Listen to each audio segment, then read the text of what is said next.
Welcome to Real World Peaceful Parenting, a podcast for parents that are tired of yelling, threatening, and punishing their kids.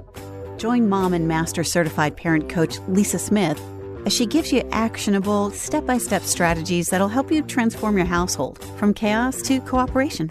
Let's dive in. Welcome to today's episode.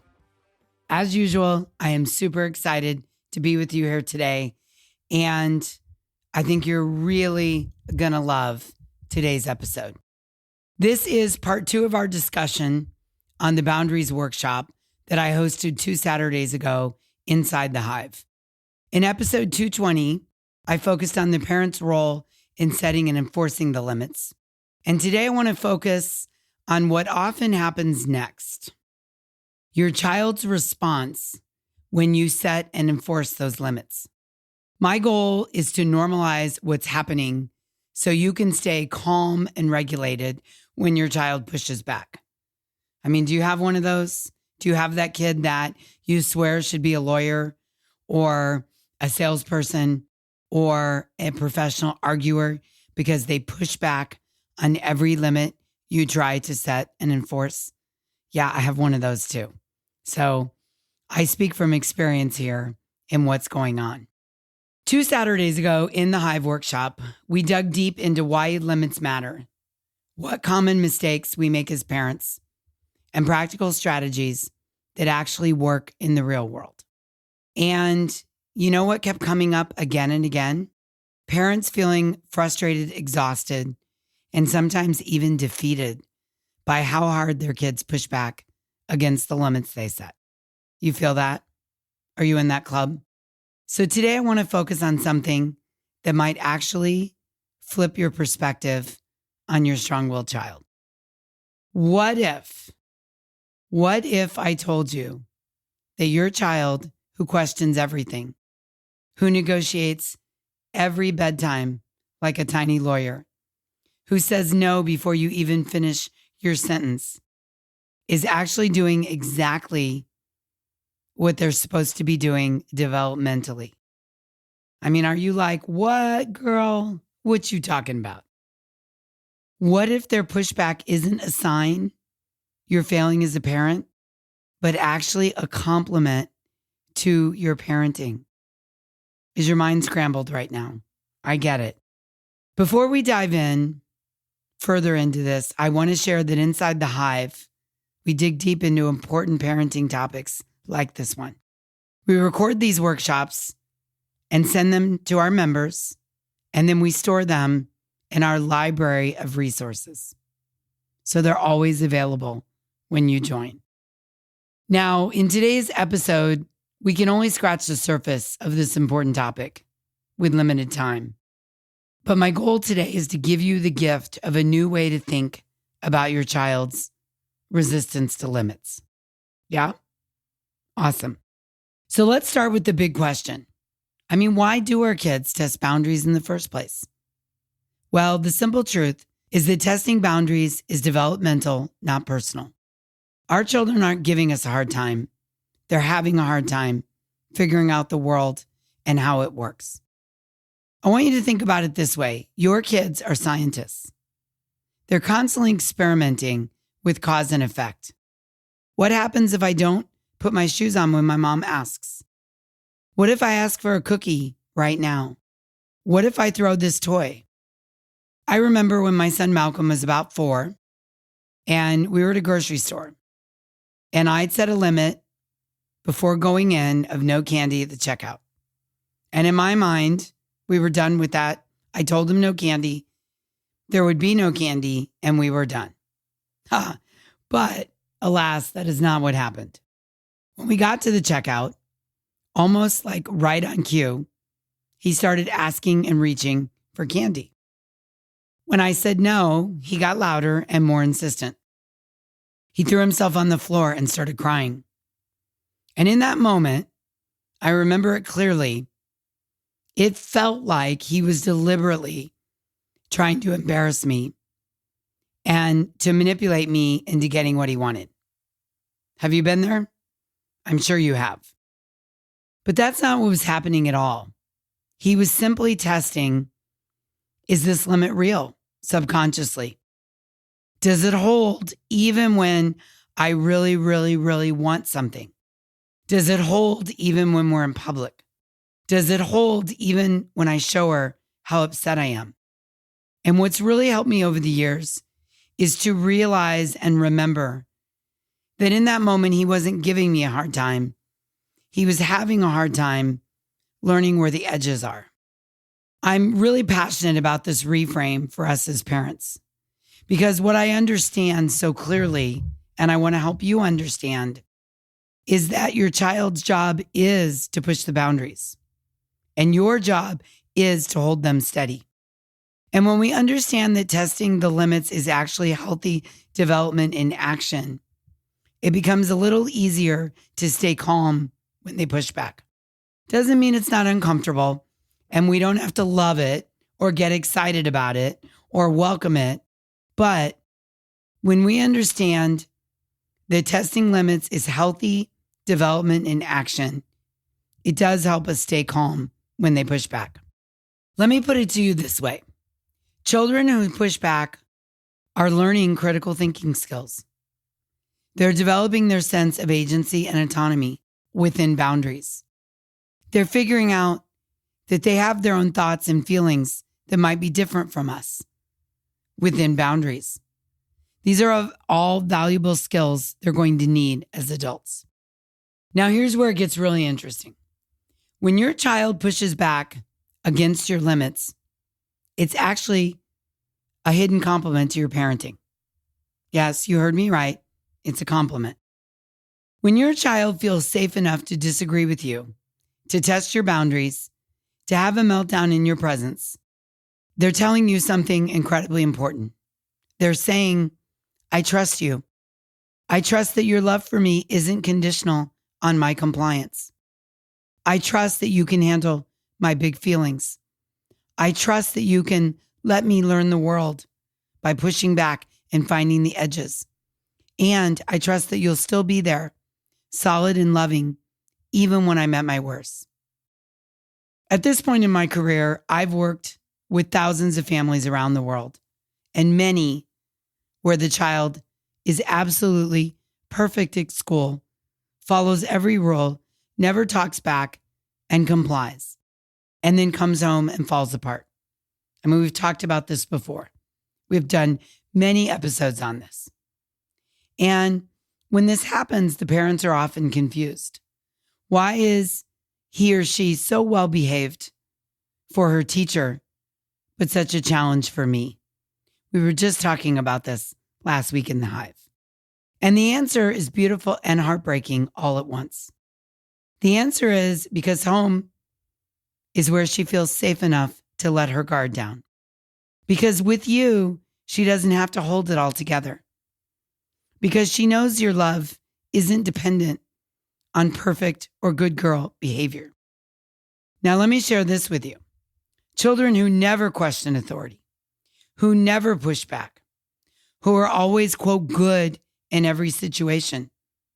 These are often children who grow up to be people pleasers, who struggle to set healthy boundaries in their adult relationships. They may have learned early on that their worth is tied to their compliance, that love is conditional upon good behavior, and that their own needs and feelings matter less than making other people happy. Sometimes that's hard to hear, but it's what's going on often. And my question is that really what we want for our kids? Or do we want them to know their own minds, to learn to advocate for themselves in a peaceful way, and to have a strong internal compass that guides them? I mean, that's what I want for my kid. Now, if you're resonating with this and you realize you've got some work to do and you want some deeper support in navigating these challenging parenting moments, I would be remiss if I didn't invite you to come join us inside the Hive. In the Hive, you'll get full access to all of our workshops, the past ones, and including Saturday's deep dive on setting and enforcing limits. And then you'll get to come to live coaching calls where you and I can troubleshoot your specific situation. And you'll become a part of a community of parents, all working towards peaceful parenting, even when it's hard. Inside the hive, you're never stuck wondering how to implement these strategies along the path to peaceful parenting that you hear about here on the podcast. You're going to figure out, with my help, what to do when your unique child doesn't respond the way they're supposed to, or the way the book said it should, or the way some script told you they should. Because I'm there with you, supporting you every step of the way. So if this speaks to you today, and you realize that you'd like some more support around setting and enforcing limits and being patient while your kids push back with a firm and kind parenting style, then I want you to head over to thehivecoaching.com to learn more and join our community of parents who are committed to peaceful parenting. Now, let's talk about the difference between healthy developmental pushback and true, quote, disrespect. Because there is a difference. And as parents, as the peaceful leaders of our households, we need to be able to recognize the difference. Healthy developmental pushback looks like questioning, negotiating, expressing disappointment, or even sometimes having a meltdown when the limit is set. It might be loud, it might be messy, but it's fundamentally about your kid trying to understand their world, where the edges and boundaries are, and develop their own voice. For a toddler, this might look like saying no to everything, even things they actually want. For an elementary schooler, it might look like arguing about bedtime or screen limits. And for a teenager, it might look like questioning family rules or pushing for more independence. All of these are appropriate forms of boundary testing for their developmental stages. When your 2-year-old says no to everything, they're discovering their separate self. When your 8-year-old negotiates for just 5 more minutes, they're developing persuasive skills. When your 15-year-old questions our rules, they're forming their own values and preparing for their independence. Pushback is also how children learn to set their own boundaries later in life. By testing your boundaries, they're learning what boundaries are, how they work, and how to hold them. Which makes me question, how are you doing in modeling that for them? This is crucial preparation for adult relationships, where they'll need to set and maintain healthy boundaries on their own. So how do we respond effectively when our children push back against our limits? Well, here are some practical tips for you. First, I want you to remember the mantra, he's having a hard time, not giving me a hard time. This is one of the greatest tools I brought into my parenting. This simple reframe can completely change how you respond to resistance. Instead of seeing defiance, you see struggle. Instead of taking it personally, you see a child who needs your guidance. When your child pushes back, your job is to stay calm and regulated yourself. Take a deep breath. Calm your amygdala. Remember that this is development in action, not a personal attack. Your calm presence helps them feel safe, even as they struggle with the limit. Next, I want you to validate their feelings while holding the limit. I know you really want to stay at the park longer. It's hard to leave when you're having so much fun, isn't it? And it's time for us to go home for dinner. Let's walk to the car. For younger children, ages 2 to 6, you want to keep it simple. Too much explanation invites more negotiation. A firm and kind, it's time for bedtime now, works better than a lengthy rationale or lecture about sleep needs and tomorrow's schedule. For school-age children, 7 to 12, you can acknowledge their growing reasoning skills. I understand that you want more screen time and you feel the limit isn't fair. I've thought about it carefully, and the answer is still no. We can talk about adjusting the limits next week if you show responsibility with the current limits. Yeah? And for teens 13 to 18, respect their autonomy while maintaining necessary boundaries. I appreciate, sweetheart, that you want to make your own decisions about curfew. I'd like to hear what time you think is reasonable and why, and then I'll share my thoughts and why. We might not land exactly where you want, but I value your input. The magic combination is always empathy plus firmness. I can see how upset you are, and the answer is still no. This shows them that you're considering and understanding their feelings and that you're confident enough in your boundary to maintain it even when they're unhappy. Remember, when your child pushes back against a limit, they're not just being difficult. They're learning critical life skills, how to express disagreement respectfully. And sometimes they start out expressing it disrespectfully on the path to respectfully. They're learning how to handle disappointment. They're learning how to negotiate. They're learning how to recognize their own needs and feelings. And sometimes they're learning how to peacefully protest.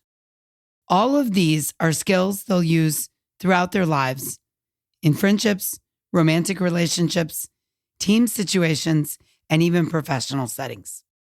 So the next time your child meets your limit with resistance, try to see it differently. They're not failing at being a good kid, and you're not failing as a parent. They're succeeding at the developmental tasks of childhood. They're not giving you a hard time, they're having a hard time. And their willingness to push back in your presence, it's one of the greatest compliments they can give you as a parent. It says, I trust you to love me unconditionally, and I trust you to hold steady when I can't. And I trust you with my true self, messy feelings and all. By holding kind, firm limits while accepting their emotions, even the challenging ones, you're teaching them that they are loved exactly as they are. You're showing them what healthy boundaries look like. And you're preparing them to be adults who know their own minds and respect others' boundaries. Understanding the why behind pushback doesn't make it necessarily easier in the moment. As parents, it can still be frustrating, exhausting, and sometimes even embarrassing when our kids resist our limits, especially in public or in front of our in-laws or at church or at school or at the birthday party. But this understanding can give you the perspective you need to respond with compassion rather than frustration, with confidence rather than doubt. I promise you that your child's pushback isn't a sign that you're doing something wrong. It's a sign that you've created a relationship where they feel safe enough to fully be themselves and express themselves, to express their desires, to test the waters, and to learn through trial and error how the world works. And that, my real world peaceful parent, is something to be proud of. Yeah? Awesome. Until next time, I'm wishing you peaceful parenting. Thanks for listening to Real World Peaceful Parenting. If you want more info on how you can transform your parenting, visit thepeacefulparent.com. See you soon.